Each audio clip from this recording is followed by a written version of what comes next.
Don't know exactly where the stream is going to be going to, but I'm going because I know I want you guys on video. And apparently it's going. I don't know what channel I'm on. Hopefully I'm on Abnormal Realities. But you know, it's cool because it's the Halloween thing. I'm sorry, everybody coming in the video. I apologize. I don't know what's going on. I don't know what channel I'm on. I thought I was on the right channel. And everybody said that they're on Abnormal Realities trying to see if the YouTube stream was going. So I'm actually going to go check that out right now. But what's one thing I want to point out is this. Oh, wait. Yeah. Yeah, I'm good. I'm on Abnormal Realities. Man, you guys all tripped me out for a second. That's okay. It's because I love Halloween. There's parts of Halloween that I'm missing right now. And one of those parts that I'm missing right now is the change of seasons. I love the change of seasons. There's, you know, everybody who lives out east and anybody who lives up north, understands that the change of seasons is a big part of our life. It's a big part of our culture, right? I miss it, man. I miss the fall. You know, I miss the smell of the leaves and I miss the big bonfires out in the backyard. But you got to remember that only lasts like 3 weeks. You know, so it's like a really cool 3 weeks. I mean, I have more vacation at work. I can just go out there for 3 weeks and just enjoy the change of seasons. So, you know, but I do miss it. And of course, with that change of season, with the leaves and the cooler airs and the flannels, you know, you got the pumpkins, you know, you have Halloween. And I love Halloween. And was it me and Ryan talked about it last week? Was it us that we were talking about Halloween kind of being like a holiday to where people can, you know, we have an image issue, right? Right? That's, by the way, I moved my mixer board. Thank you very much. We have an image issue, and Halloween kind of is that one night to where people can literally get away with wearing literally just about anything they want. I mean, guys, if you want to dress as a woman, you can dress as a woman, and that'll be your one day. You can actually go into a bar and you know, not get judged. If you want to, it's like a weird role-playing experience that you could. Am I seeing things? Did I just see something up here somewhere? In the rainbow, in my face. But it's cool because I remember when I used to bartend and I used to see people come into the bars and I used to see them dress. Couples come in and people that were single come in and it's weird because the couples had different costumes compared to the single people, right? The single people had different costumes. But it was kind of cool because it was a night when we did our big Halloween celebrations. There was this place I used to work at called Dibbo's, and it was a huge place. And it was so fun, and it was like you got to see people, like, if they wanted to be a lizard, it was really cool that they were a lizard. Like, we judged their lizardism. You know what I'm saying? I mean, if you wanted to be freaking Superman, I mean, we're going to judge your six-pack. I'm just saying, because Superman does stuff, you know? He does stuff. And I think, did Ron and I, help me out, did Ron and I talk about doing some kind of a costume contest? And as long as everybody submits, Ron said, sounds great. He said that my balls look fantastic. Thank you, Ron. I appreciate it. Ron, did we talk about doing some kind of contest, bro, for Halloween, a costume contest? I'll do it. I'll throw a tumbler in or something. A costume contest. You guys, you know, send us a picture. Do we say to send it with something? No, just send us a Halloween picture, and we'll have some fun with it. But anyways, big shout out to everybody in the chat room. Had a little mishap there. I was on time for iHeart, even though I thought I had a major failure of the collapse of the L video, but I didn't. I'm on the right channel. But Miss Audrey is in the chat room. Thomas, Becker, Andrew Speck, what's going on? Erica Sauer, Teresa D'Anton, what's happening? So, I miss Ron. It's weird to do this show and not have Ron. I mean, who am I going to violate? I don't even have Petey with me. I don't even have a picture of Petey, but I think the picture that I did for the show looks pretty damn good. I got some stars moving behind me. What up there, Josh Kemp? What's going on, Grumpy? All right, so I want to share two things with you guys. Now, I think I've talked about one probably more in detail than the other. I do reference one point of one location because of a pajama thing. But Ron said yes. What did I ask, Ron? Oh, yeah, some kind of contest. Ron, dude, you're driving, bro. Okay? You're driving. How do I sound, Ron? Do I sound sexy, bro, on your speakers in your car? Ron Phillips. Hurry up, though. He was trying to be home on time. But the point of this, because I have some stories that I want to talk about in regards to like some really, really, really like aggressive style hauntings. There's this new show, by the way, and I don't think I like it. It's called Possessed Pets. It was called Possessed Pets, so I thought I'd check it out. And I checked it out. I watched it. I actually paid attention. I actually thought that's probably what maybe gave me my hernia, but it wasn't. No, it's, the problem with paranormal TV, and that's why, and I think I could say, we're working right now with TCN on doing a couple video shoots of some haunted locations. The thing about paranormal TV, and I get so upset about it, is when we watch it, everybody knows, man, they have to exaggerate for one. I get that part. I'm not complaining about that. They have to be theatrical, But I get bothered sometimes by how they do evidential work, right? What they deem to be or not to be. They do these TV shows like this. Possessed Pets. People are into it. They're into it. I mean, they really think that the Chihuahua was possessed because the tongue was hanging out of its mouth. It didn't have no bottom teeth, and it growled a certain language, That's a Chihuahua. No, I don't think it was a Chihuahua, but it was a dog. It was a dog situation. And I watched it, and I was really open-minded about it. I really did, because I do believe, just like most of you believe, that, dogs and cats and I don't know what other kind of animals. I know birds. Here's the thing in regards to animals, because I do believe that animals are extremely sensitive. I don't know how much more sensitive, but like homing pigeons. I think I've seen a show that actually used a homing pigeon. And there's a relevant point to a homing pigeon, because I used to race them. And in the front beak of the homing pigeon, you have the nostril area. And on some birds, it grows really large. And that's actually a good sign of health. But it's right above their beak, and it's just right above their nostril area. And there's like an iron. Is it an iron? Or it's some kind of metal. It's some kind of metal. That's one of their directional devices that homing pigeons use. It's what's in their beak. It's what's in the front of their face. And that is because somehow that is aligning with the EMF of the earth. So when you watch 2,000 pigeons, you can YouTube it and just YouTube homing pigeons being released, and you'll see 3,000 homing pigeons being released. It is such a beautiful sight. It darkens the sun, but you watch this pattern that these pigeons fly because there's this wave system, an EMF wave system. And I kind of believe that that's the same wave system that we use, like when you do the remote viewing. Somehow you're kind of swimming through that matrix. It's like there's a whole bunch of things going on that we just can't see or know or really even calculate what's happening. And with the pigeons, that allows them that sense of direction.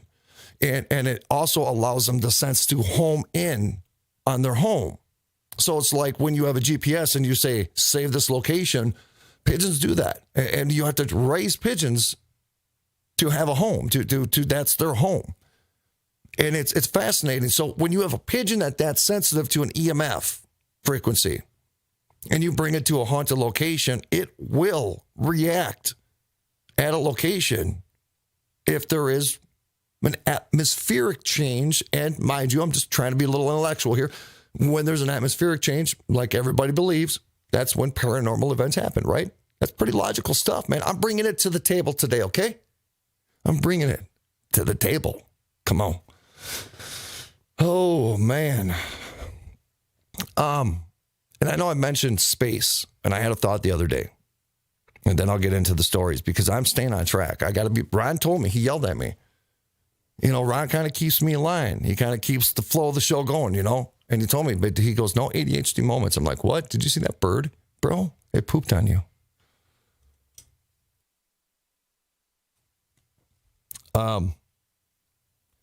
We were talking, I asked Ron a few weeks ago about what is paranormal? Where is it? Because it can affect our physical existence. It can move things.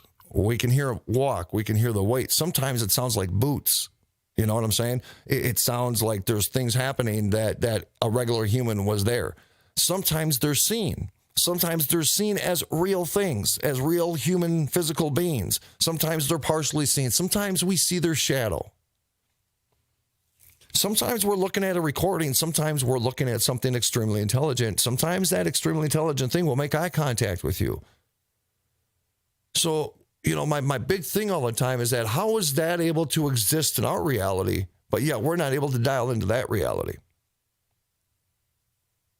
And then I start questioning the type of clothes that a lot of these entities are spotted in. It's clothing that they wore when they were living on this earth. So let's say 1850. Okay, so now you see this man wearing 1850 attire. So you know he's from 1850, you know he's from that era, but why, if he's in spirit intelligently, do they not update? Do they not keep up in times? You know, why doesn't the spiritual realm keep up in times with fashion? And why are we still seeing an entity who seems to be intelligent, who's still wearing dated clothes? Theory is that could potentially be just one level of the onion of this greater world of existence. Now, going back, I mentioned the universe. And I was looking at that James Webb. I'm on one of the groups. I think Ron added me to the group. It's the James Webb, one of the Facebook groups. And this guy was talking in there about how this is going to take us to all these new levels of understanding space. And I'm thinking about it, and he's absolutely right. And it's so freaking cool. And Ron is actually kind of getting me into this stuff because I see things differently in space. And I know a lot of you do too. Now, from a scientific standpoint, how do we look at space? We look at it as gases, right? We look at it as different reactions and just different events, scientifically proven events and things that we can gauge. That's how we're monitoring space. And it's very important to do so, right? But if right here on this measly little planet we call Earth, that is really non-existent, comparably speaking, to the universe, because when you look at some of these photos where you see thousands of galaxies in a single picture, thousands of galaxies with millions, if not billions, of stars in each galaxy. Wow, that's so crazy just to even wrap your mind around. It's just so freaking insane to wrap your mind around. But if on our measly little planet, right, we can have this interaction at different levels of an onion in regards to different time frames these entities are coming from. What makes that specific entity stuck within that realm of existence? Like when we die, is there a recorded time for that day within the other realms, right? So in future, if people are trying to, let's say, communicate with me 100 years after my death, I'm going to still be in that timeline that recorded. We had that VHS, and on that specific day, we recorded for 24 hours, and now that is cycling, but I'm intelligently living in that reality in a different world, and I'm living it every day forever. Is that how it works? So then somebody 100 years from now could potentially pick up a couple words from me, or maybe I'm trying to communicate with them, but it's not as easy as we hoped it thought, or maybe there are rules and I can't do it. You know, maybe being a human is a test. Maybe it's part of our journey and something much greater. You know, how many layers of an onion exist? If we think that there's so many layers of that spiritual realm of multiple dimensions, multiple universes, different layers of existence. Our existence is living at multiple times in multiple places. All similar, but all different. If we find that to be a potential reality within our perceived reality of our existence, then what other kind of realities exist in these multi-billions of universes or galaxies in this universe? Or are all these layers somehow interconnected at all different levels in all different corners of our universe? So there is one singularity. There is one reality. It's a level you got to get to. I don't know. These are when I read that comment about how, because he was talking about it scientifically, and I believe when I look at space, just like you guys, when you look at some of these stars and some of these clusters and some of these gas buildups, I don't know the right terminology. Ron's probably freaking laughing right now because it's like probably a really smart word I'm supposed to be using right now, but I don't freaking care. You know, I don't freaking care. Don't worry about what I'm saying. I almost look at that. I don't see, if you talk to somebody in science and you ask them to explain space, and they're going to say that's what it is. It's just nothing. It's nothing. They're going to say it's nothing. They're going to say it's cold. There's vicious activities that happen. Asteroids, meteors, stars, black holes. There's just things that are always happening within space, but this reality is happening, and it just I don't understand how it can just be there without purpose.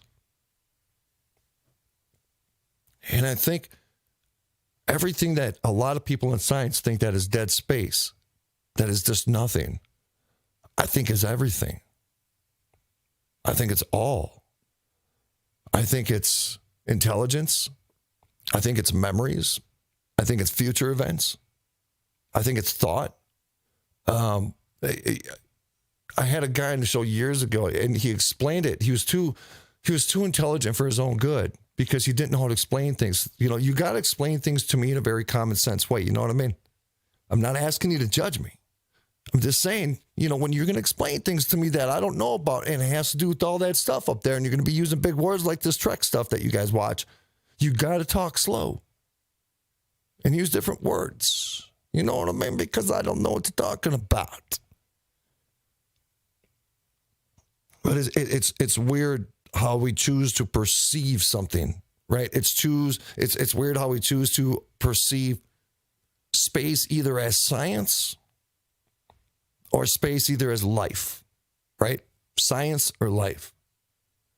Science or life. And it's an exploration in itself, just the thought of it, if you're willing to. There are people, honestly, we talk about this, there are people that truly believe that we are that superior, that we are the only thing that exists. We could, what we call this universe, that we think is so endless, that we are just blown away because there's billions upon billions of freaking galaxies within this universe, and each galaxy has billions upon billions of stars and planets.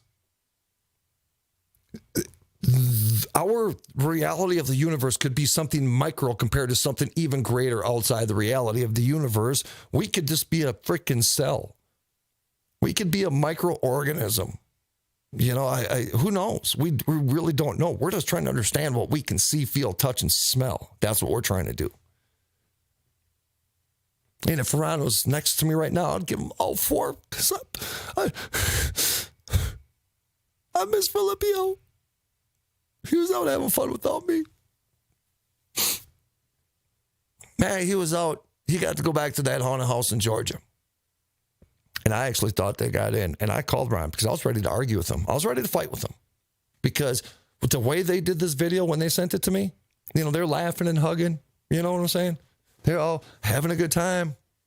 I mean, what was I doing? You know? Man, my stomach was blowing up. I haven't pooped for 3 weeks, you know? And Ron's out going to haunted houses in Georgia. That's what Ron's doing. That's right, Phillips. I said it, bro. But they did this film to make it look like Newen was coming out the front door because last time we were there, we talked about it last week, Newen was trying to call everybody. He was trying to get a hold of realtors, trying to find out who the owners were because we were trying to get in there. So they made it look like they got in without me, you know, without the meatball.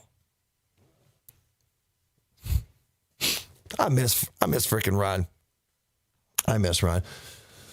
You know, God, I probably should. All right, so this is what we're gonna do. I'm just gonna take. I don't know. You know what? Probably not. No, I am. I'm gonna take a commercial break, and then when I come back, I'm gonna share 2 quick stories with you, and then I want to get into this because there's a lot of people that listen to this specific program that are involved in paranormal or interested in it in one form or the other, and a lot of times when we share stories, it's because we go to a location and we know the location is haunted. It's advertised as haunted, and you know what you're going into, and the owners know it, accept it, and some run it as a business, okay? But then there's the other people that don't ask for it, and it's a real thing, and they are literally tormented in their own homes, and sometimes people that do what we do go into these homes and make it worse. But they get kind of shunned because we have taken away the ability of imagination and possibility in regards to other existences in our society. We become very single-minded in regards to what's real and what's not. So when people say that they got something harassing them in their house, you know, they're going to get kind of probably ridiculed. It's sad. It's a sad thing because there's some people that contacted us that were literally just, they're a complete miserable wreck. So, yeah, we're going to go out. And then when we come back, let's get into some of that because I'm sure some of you also have some stories that you guys can share. So anyways, man, I wish Ron was here, but he's not here. But we love Ron. But folks, hey, check this out. This is Abnormal Realities. Man, you got me the meatball. It's the meatball.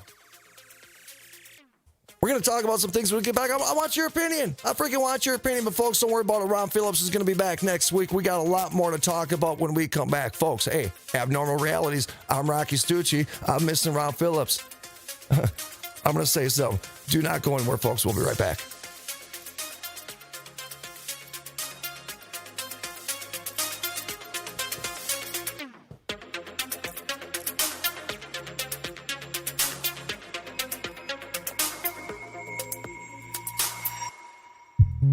At Romika Designs, we're more than just a laser engraving and specialty design company. Much more. I'm Ron Phillips, co-owner of Romika Designs. And if you can dream it, we can probably... It's pretty good energy I'm feeling right now, I'm just saying. Dude, Tinkerbell had a crush on. On what? Dude, she was always wearing, like, tiny skirts. She was wearing tiny skirts. Do you think that was subliminal? Of course it was. It's Disney. Come on. Everybody knows Disney's subliminal. What? Yeah, dude. The front of the Little Mermaid VHS case. Come on, there's a big old wiener on it. What? Not even joking. Show us right What? now. Where? What? On where? On the old Little Mermaid case. Okay. You search wiener on Little Mermaid case. Wiener on... I didn't even play. You let me know if you don't see a big old thing right on the front of that case. Why are you yelling at me? I'm Just stressed. pull one up. Look at the tower. Abnormal Realities I hate that I knew that. Damn it. with Ron and Rocky. 8 p.m. Eastern, Mojo 50. Abnormal Realities. I watched a documentary the other day. People that were abducted. That's what it was about. Abductees. There was a kid, he claimed that he could speak alien. Let me see if I can pick it up.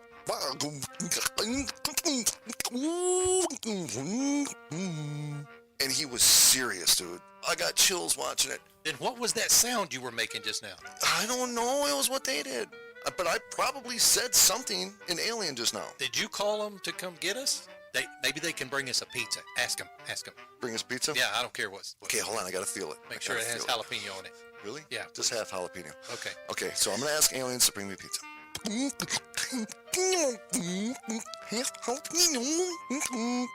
Do they deliver it in 30 minutes or less? It's on the way. All Or right. it's free. Abnormal Realities with Ron and Rocky.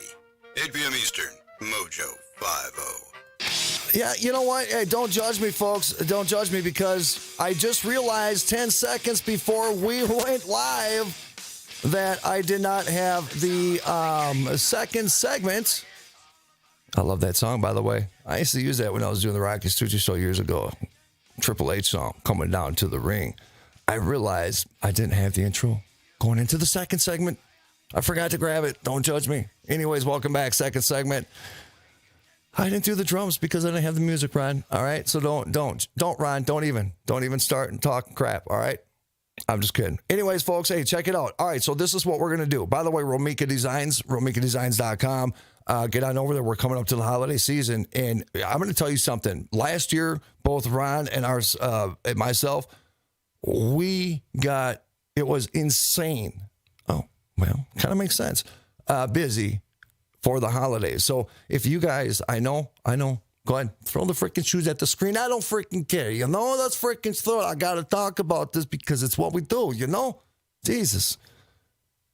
What you need to do is, if you want anything custom, maybe start considering it because, you know, it's going to take some time to do, you know? It's just going to take some time. So let them know, RomikaDesigns.com. And, of course, I did something, too. I went back doing the We the People $18 tumbler. The first time I did it, here's the thing. I'm not saying anything without saying anything, but our time is very important right now. We've been saying this for a long time, but it's more relevant now than ever, for real. Without a doubt, it is too obvious. It's scary. We need to bring a little love for that Constitution back. And that's why I was just like, you know what? It's not about the profit on that thing. It's more about just getting that cup in people's hands or on their counter, or on their bookshelf, or somewhere in their houses. You know, I have the soldiers from World War II with the flag and the We the People and the Constitution. And that is the true symbol of who we are and what we are and why we represent. And that's why I want to do the $18 tumbler. So, but love you guys. Appreciate you. InsaneCustomTumblers.com. Or you can just go to InsaneTumblers.com. It don't matter. It just depends how much more you want to type, you know? So we talk about multiple existences when people die. I brought up to all of you that farm home. There was that farm home that I investigated. One lady called me up one time. I actually was trying to look for a location and do this filming. And you know, back when I wanted to be a ghost adventure dude, and I kind of do, but I don't want to be a ghost adventure dude or a ghost hunter. I want to be somebody who's trying to understand the human behavioral pattern in high paranormal situations. But anyways, so this girl calls me up and she said that her grandmother died 16 years ago. A lot of you know the story. I just got to recap it for those that are listening and those that are new. And when the grandmother died, they just left the house on the property and they built a new house on the other side of the property. It was huge farmland up north. And she said that they've been freaked out for a long time going in there. And you know, every once in a while they'll go in there and party a little bit, but they just leave the house. It's just nothing. It's nothing, right? 16 years, just standing there, just going to sleep. This earth is slowly growing around it. It's kind of freaking creepy, you know? It's kind of creepy. But when you go inside, there was no power. There was a light in the garage. So this is where my brain kind of goes back and forth because we had a situation.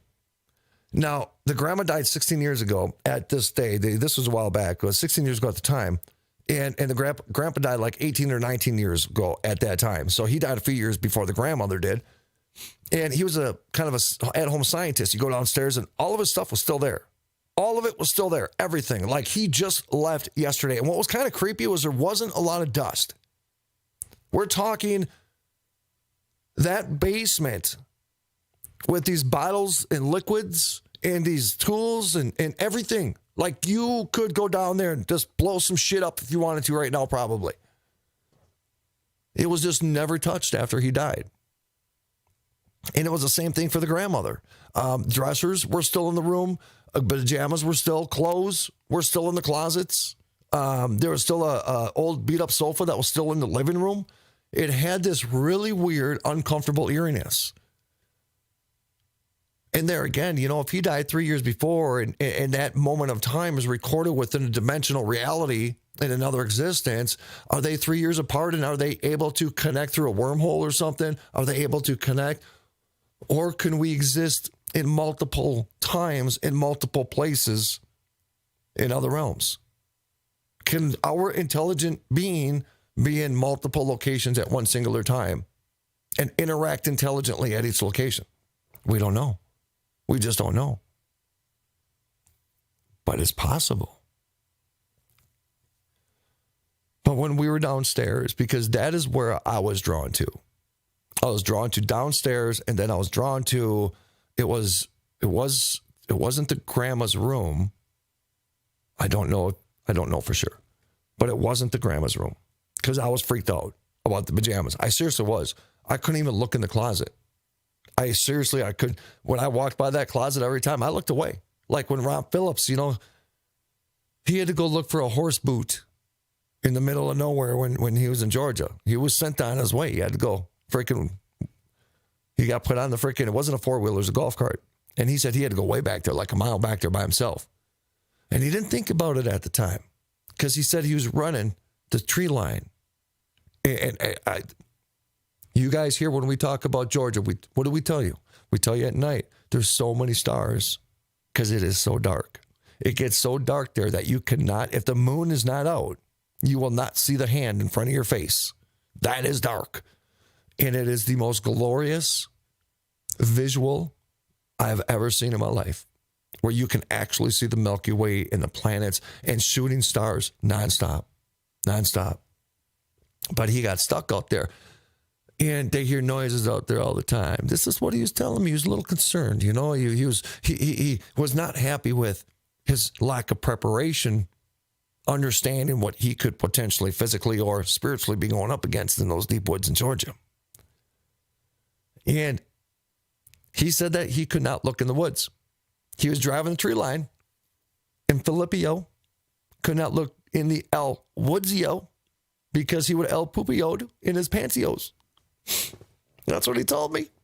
He was so afraid that like a Sasquatch was going to break a tree branch right in front of his golf cart. And he said, he didn't have no preparation. He wasn't prepared. He didn't have no defense. He didn't even have a stick. He had a golf cart. And he said, damn, he goes, Sasquatch is going to run faster than the golf cart. So, he's going to be food. He's going to be food, Phillips. You going to be food, Phillips.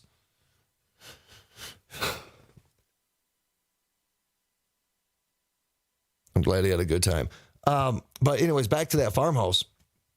When we were down in the basement, because like I said, that's where I was drawn to. It's weird. I don't ever claim myself to have these magical gifts. I've done psychic readings before. I know I'm extremely empathic. But I do know that when I go to a location, I'll take you where it's at. I will, if something is there, I will take you there. I'm kind of like the dowsing rods, looking for water. I'm that guy. I'll tell you if something's in the room or not. Now, when we were down there, I mean, literally scared the bejesus out of us. It scared the bejesus out of us because the furnace kicked on.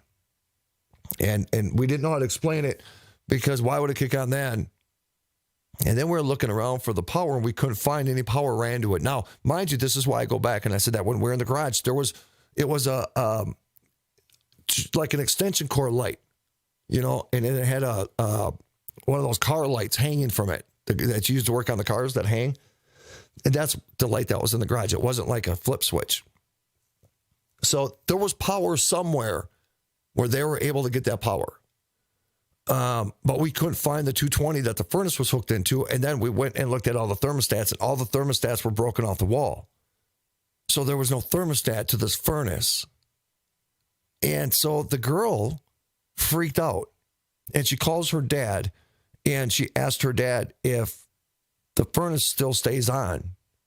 And he told her, now this is just what was told to her, irregardless of what was truth or not. He said that he had that shut off like 4 years ago, all the power to that spot. So they didn't know how that, and it was kind of weird because they had the light in the garage, but they didn't know how it had power for the furnace. All that was supposed to be off. I mean, non-functional. And it was creepy. It was creepy. But it's just like a world within a world. And when things get abandoned like that, when we talk about Chernobyl, are there multiple worlds going on? Can they see each other? Can that person from the 1850s still wearing 1850s era clothes interact with somebody who maybe passed 10 years ago? Do they see each other? Can they communicate? If you went to Gettysburg, if you were in spirit and you went to Gettysburg right now, in spirit, would you see soldiers still all over the place fighting a war? Or is that in a different layer of the onion? Because we know it's there, but is it only there in that time era? And can only things happen that existed in that time era? It's weird, right? Because you can't say no. You cannot say no. But you can't say yes either. On most things of what we talk about, you can't say no or yes. But I think we're all wise enough.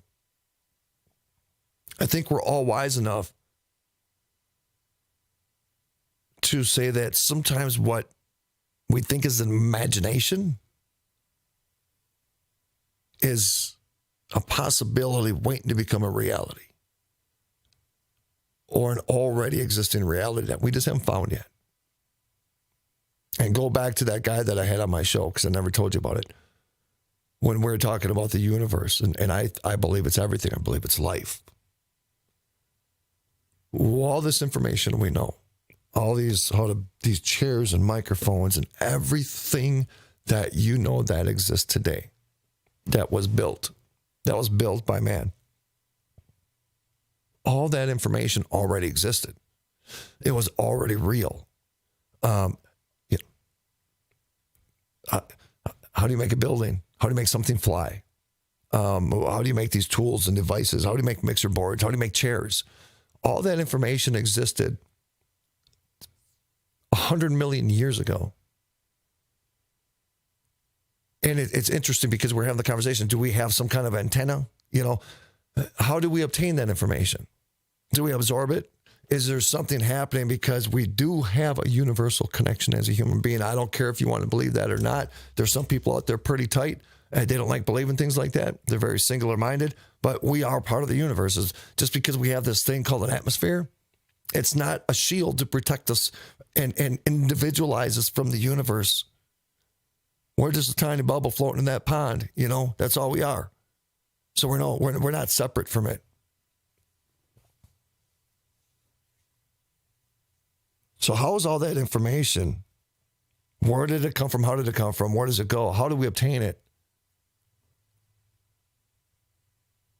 It's weird.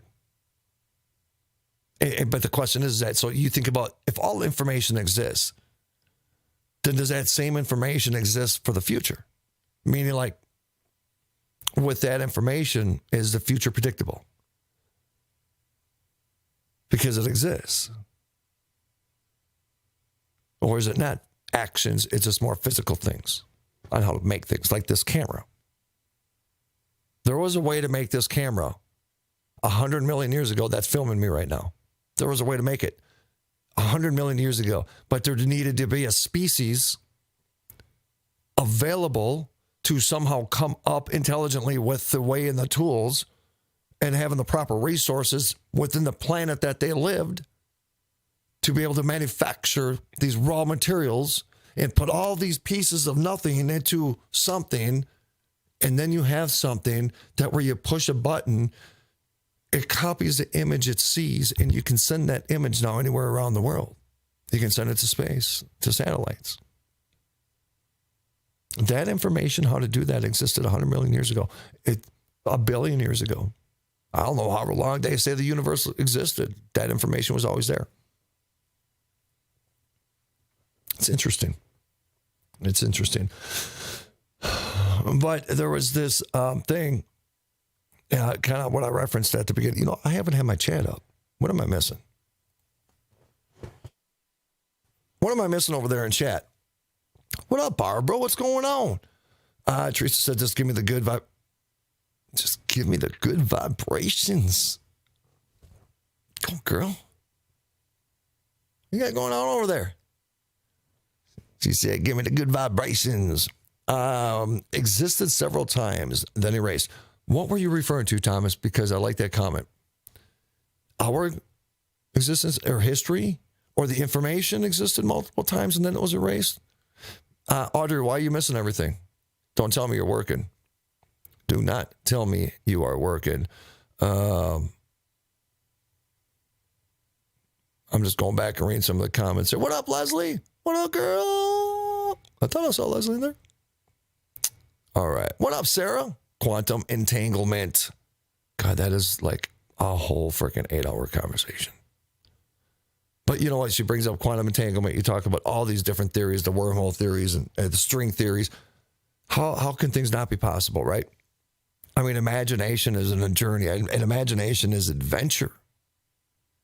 And I think the saddest thing in life is we lose our imaginations. We lose the ability to go on these adventures within our own mind.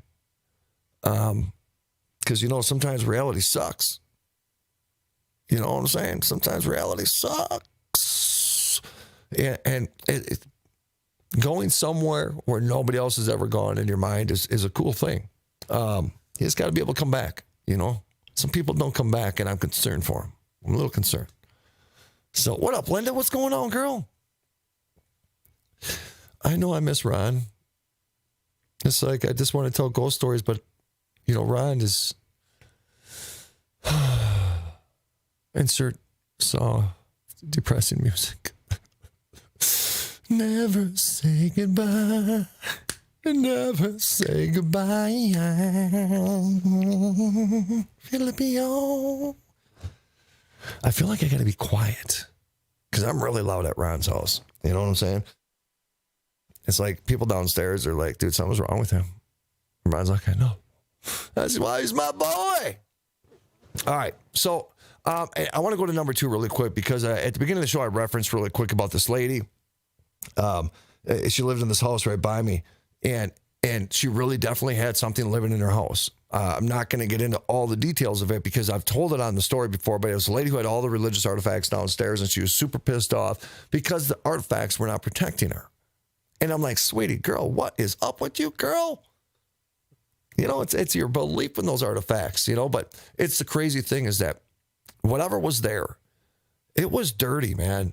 And it was dark. And I'm not a doctor, but, you know, if anybody has a couple brain cells and somebody calls you up and they tell you that they feel like when they wake up from sleeping, while they're sleeping, something is funneling them between the legs, you know, the first thing anybody that has done any kind of studies is going to say is that, ooh, that could be a repressed memory. You know, you could be having these memories coming forward of some trauma that you experienced when you're like 18, you know? And so just out of courtesy, I just went over there and I experienced this. And there was definitely, it was challenging to me. But you know what was even more challenging? And I learned a pivotal lesson here in a lot of different ways because even this lady's family, it completely shunned her because they thought she was crazy. She couldn't stay in the house. It was that haunted. It was really that haunted.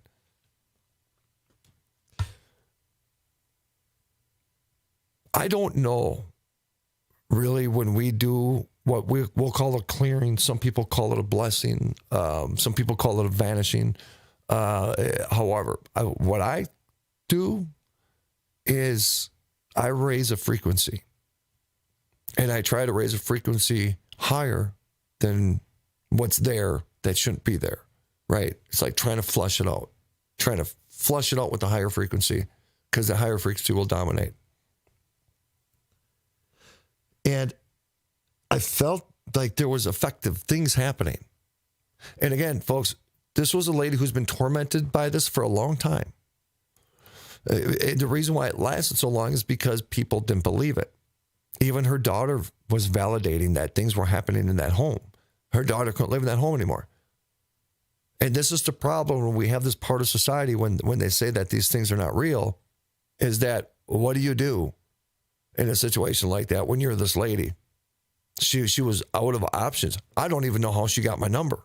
I don't know how she found me. Honest to God. And I thought we were making progress. But she kept calling me. It kept coming back. And she was freaking out. And then, so this is what I learned. Her own thoughts and her own fears of whatever it was, because she was traumatized. I am not ridiculing this woman in the slightest. She was an absolute sweetheart, and she had every reason to be at the psychological state of fear that she was. There is no doubt about that, because the last time I talked with her, something Like if I went to my kitchen counter and I smashed my kitchen counter as hard as I absolutely possibly could. That's what happened right next to us. Literally right next to us. And she was about 4 or 5 feet away. And she was probably 65. She jumped all the way into my lap. The genuine, terrified fear that I witnessed, that was real. And people live with that. And we have a society that treats people like that as if they're lunatics. And it's just like, you know what? I think it's the opposite. I think it's people that are so closed-minded. I think them to be in a lunacy world, right? But I learned the power of the mind through that experience. I learned the power of thought. I learned that our fear will, if we focus on it and we think about it, our focus of that alone will bring it back to us. Our thought of it will bring it back to us. So we may have pushed it away, but the second she went in her room and started thinking about it, through her fear, through her anxiety, through her worries, she empowered it.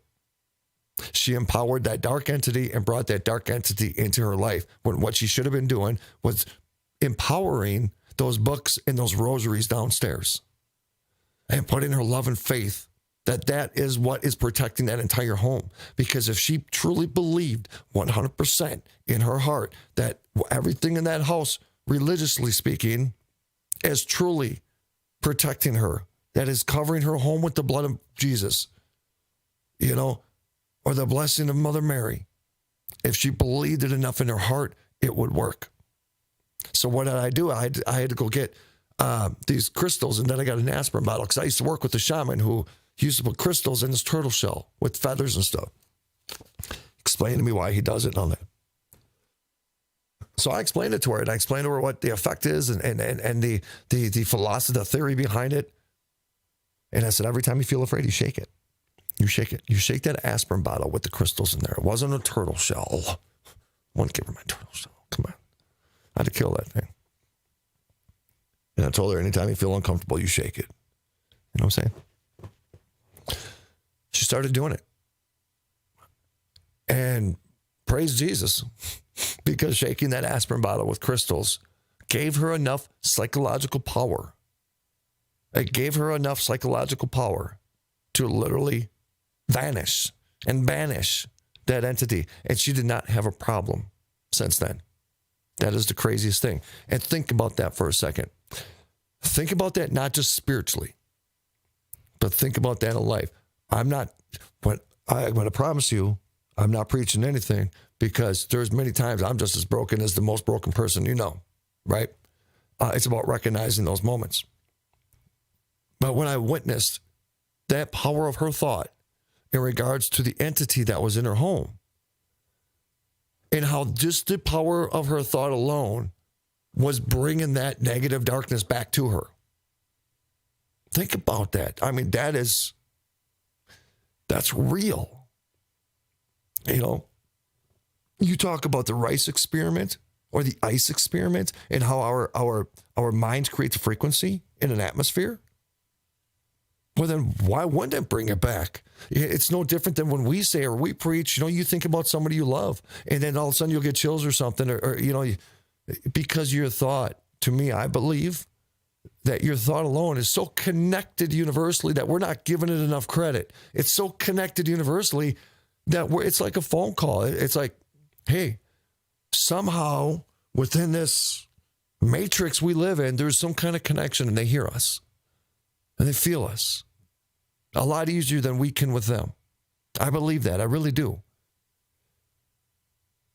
But the power of her thought and the power of her mind and how it drew in what she was giving the most power to in her thought.